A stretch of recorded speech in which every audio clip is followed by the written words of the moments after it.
It's the first since the country's 6th nuclear test. The international response has been swift, with world leaders coming together to condemn the latest missile test and discuss what comes next. Alarms blare across Japan after another missile launch. Another act of defiance from North Korea.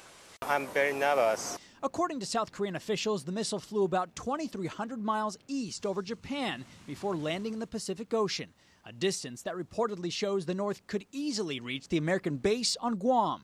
So I woke up this morning with a really loud noise on my phone. In Japan, a warning telling people to take cover.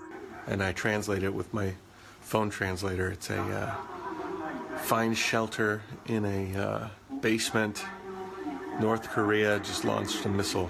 The latest launch comes only days after the UN approved the toughest new sanctions on any country in the 21st century on North Korea. We discussed how best to enforce those measures with the aim of maximizing the pressure on North Korea to reach a diplomatic solution. In a statement, Senator Ed Markey said the Trump administration's lack of coherent strategy to denuclearize the Korean peninsula means North Korea will continue to engage in provocative tests until we apply the kind of crushing economic pressure that will force it back to the negotiating table. South Korea responded to the missile with its own ballistic missile drill. South Korea's president says he's focusing on sanctions and putting pressure on Kim Jong-un to prevent a breakout of war. North Korea continues to make very wrong decisions, so I'm very frustrated and I'm saddened to see this.